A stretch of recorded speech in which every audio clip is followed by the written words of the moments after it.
Hey there! Welcome to English Learning Channel. I'm so glad you're here today. You know, we often get so caught up in our busy lives that we forget what really matters. Today's story is about a young man named Michael and one phone call that taught him the most important lesson of his life. This story is simple. The words are clear, and the message? Well, it will stay with you long after this video ends. So grab a cup of coffee, get comfortable, and let's begin this journey together. Michael was a 28-year-old graphic designer living in Seattle, Washington. He had a nice apartment in the Capitol Hill neighborhood, overlooking the beautiful city skyline. From his window, he could see the Space Needle standing tall in the distance. He had a good job at a creative agency, a car, and plenty of friends. By all appearances, Michael had it all. But if you looked closer, you'd notice something strange. Michael was always staring at his phone, always scrolling, always busy, but never truly present. Every morning, before his eyes were fully open, his hand reached for his phone on the nightstand. Ding, ding, ding. Instagram notifications, work emails, group chats, text messages. His phone never stopped talking to him, and Michael never stopped listening. At breakfast, scrolling through news articles he'd forget in 5 minutes. At work, checking messages between design projects. During lunch, watching short videos of people he'd never meet. At night, lying in bed watching videos until 2 a.m., his face glowing blue in the darkness. His life had become a blur of screens and notifications. He convinced himself he was productive, connected, busy. But deep down, Michael felt empty, like something important was missing, but he couldn't quite figure out what. Michael's coworker, Sarah, noticed it too. One day, during a coffee break, she said to him, "Michael, when was the last time you actually looked up from your phone during lunch?" Michael laughed it off. "I'm just staying connected, Sarah. That's how the world works now." But Sarah shook her head.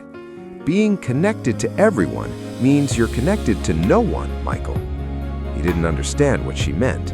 Not yet. It was a Thursday evening in late October. The air in Seattle was crisp and cool. Rain drizzled gently outside, the way it always does in the Pacific Northwest.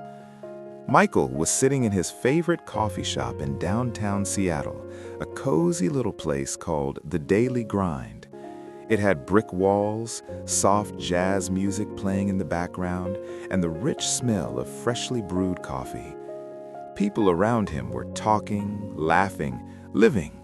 Couples held hands, friends shared stories. But Michael? His eyes were locked on his phone, scrolling through social media feeds. Suddenly, his phone buzzed and lit up. Mom calling. Michael glanced at the screen. His mother's smiling photo appeared, a picture they'd taken together last Christmas. His thumb hovered over the green button. He thought about answering, but then he looked at the time. 7:15 p.m. "I'm tired," he whispered to himself. "I'll call her back in a bit. She probably just wants to chat about something small." He pressed the red button. The call ended. The coffee shop continued buzzing with life. Michael went back to scrolling through videos of strangers doing things that didn't matter. He didn't know it yet, but that one small decision, declining that one call, would haunt him forever. The next morning, Michael woke up to the sound of his phone ringing loudly. It wasn't a gentle alarm. It wasn't a notification.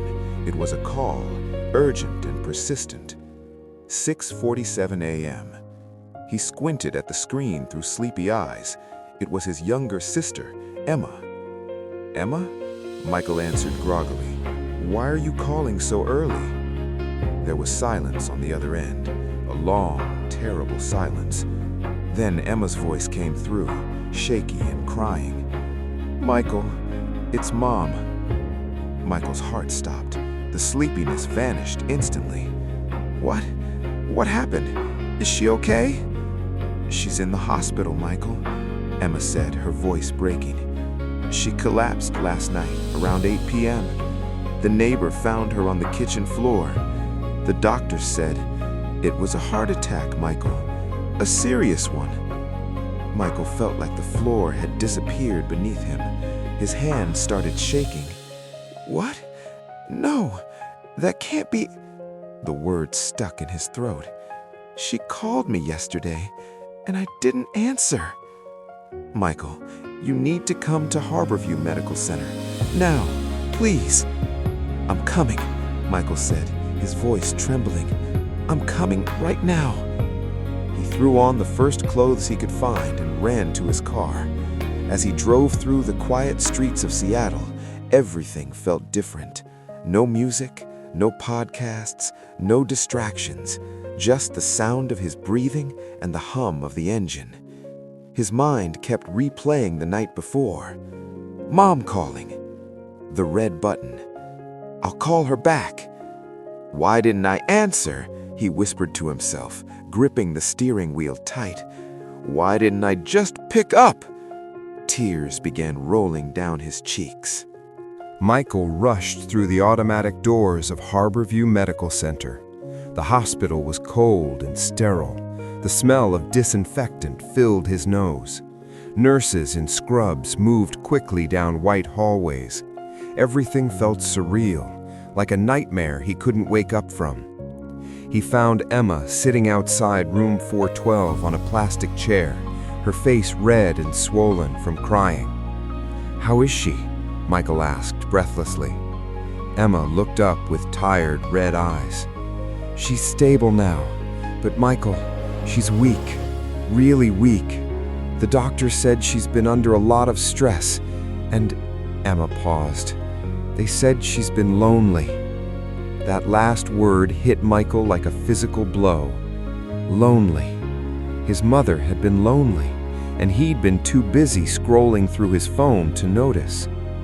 Michael walked slowly into the room. The beeping of machines filled the silence. His mother, Susan, was lying in the hospital bed. Her skin was pale. Wires and tubes connected her to machines. She looked so small, so fragile, nothing like the strong woman who had raised him. Michael pulled a chair close to the bed and sat down. For the first time in months, maybe years, he reached into his jacket pocket, pulled out his phone, and turned it completely off. He reached out and gently held his mother's hand. It felt cold and delicate. "Mom?" he whispered, his voice breaking. "I'm here. I'm so sorry. I'm here now." Several minutes passed. The machines beeped steadily. Michael sat there holding his mother's hand, tears streaming down his face. Then slowly, Susan's eyes began to open. She blinked a few times, adjusting to the light. She turned her head slightly and saw Michael. A faint smile appeared on her tired face. "Michael," she whispered softly. "I'm here, Mom," Michael said, leaning closer. "I'm right here." "You came." "Of course I came," Michael said, his voice thick with emotion. "I'm so sorry, Mom. I should have answered yesterday. I should have called you back. I thought I had more time. I thought..." Susan slowly squeezed his hand with what little strength she had. "It's okay, sweetheart. You're here now. That's what matters." "But I ignored your call," Michael said, tears falling freely. "What if I never got another chance?" "Michael," Susan said gently, her eyes full of love, "we always think we have more time. We always think there will be a tomorrow. But the truth is, we only have now, this moment, right here." Over the next few days, Michael stayed at the hospital. He took time off work. He slept in the uncomfortable chair beside his mother's bed. One evening, while Susan was sleeping, Michael sat in the hospital waiting room. An elderly man sat across from him, reading a worn paperback book. After a while, the man looked up and noticed Michael's troubled expression. "First time in a hospital waiting room?" the old man asked gently. Michael looked up. Is it that obvious? The man smiled kindly. I can always tell. My wife was sick for many years. I spent a lot of time in rooms like this. My mom had a heart attack, Michael said quietly. The old man nodded slowly. I'm sorry to hear that. Is she going to recover?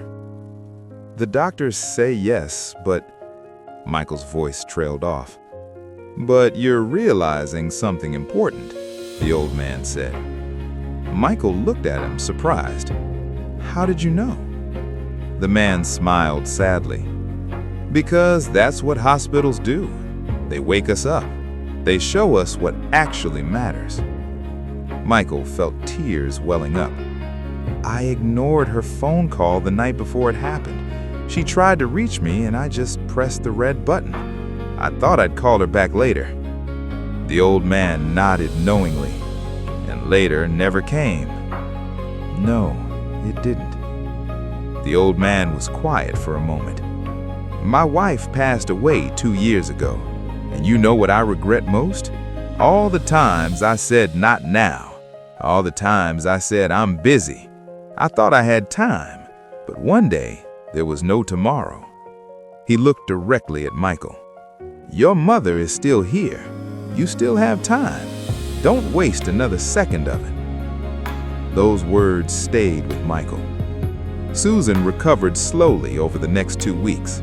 Michael visited every single day. He brought her flowers from Pike Place Market. He brought her favorite clam chowder.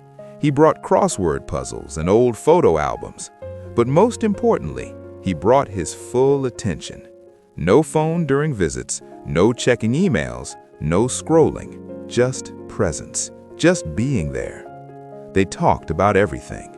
Childhood memories of family road trips, his father's terrible jokes, Susan's dreams, Michael's fears, their regrets, their hopes.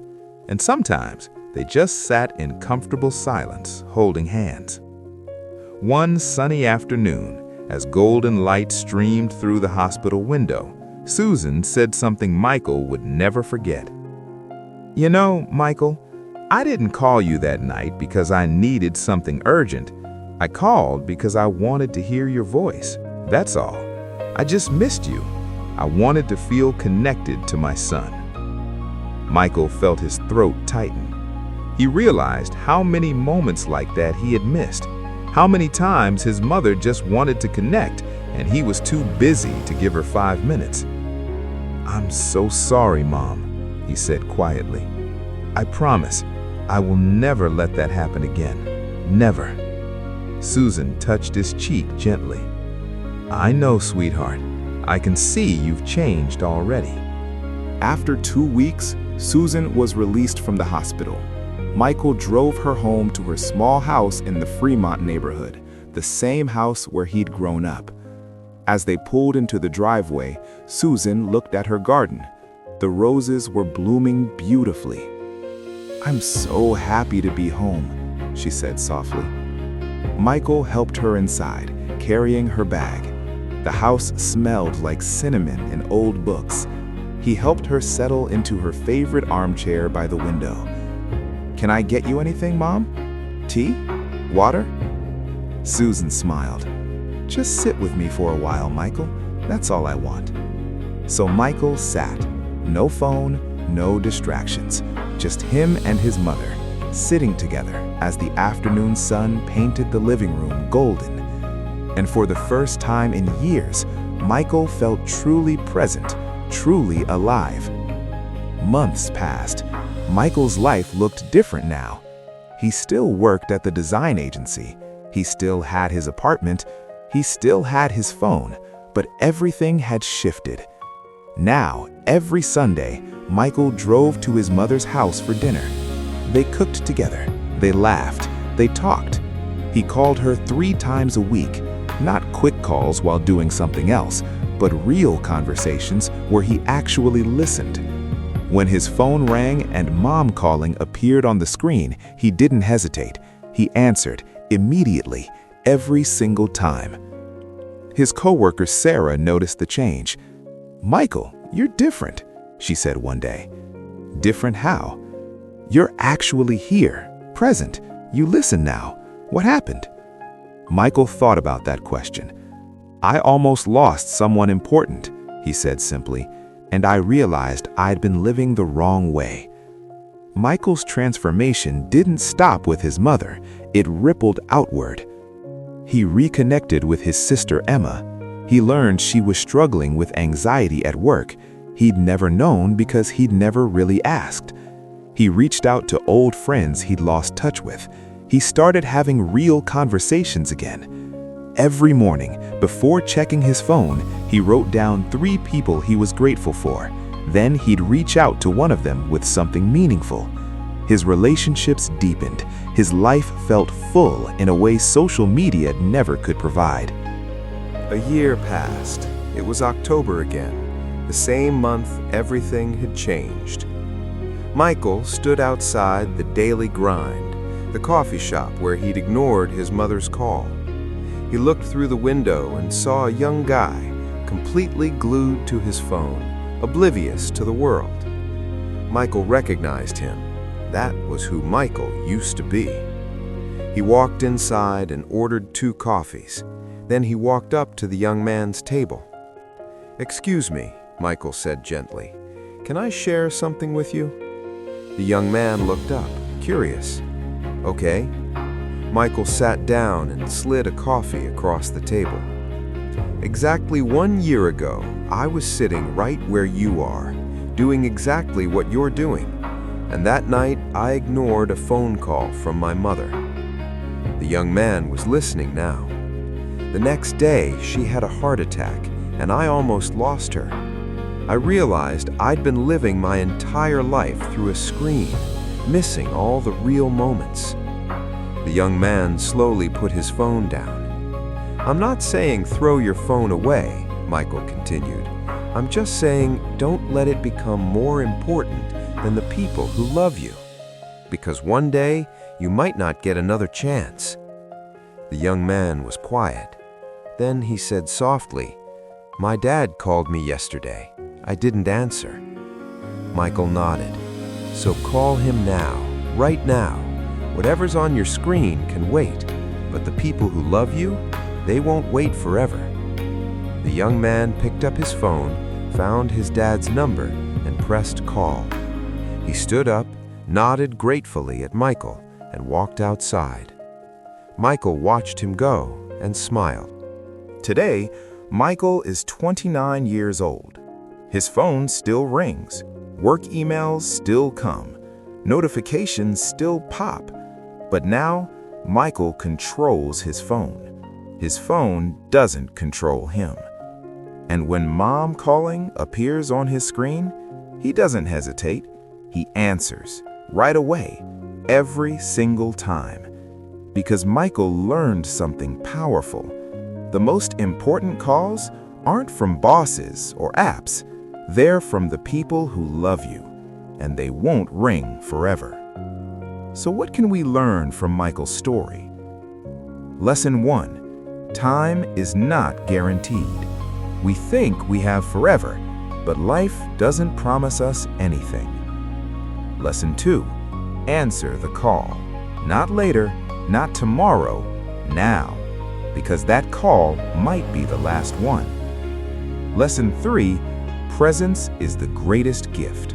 Sometimes the most valuable thing you can give someone is your full attention. Lesson 4. Put the phone down. The apps can wait, but the people you love, they can't wait forever. Lesson 5.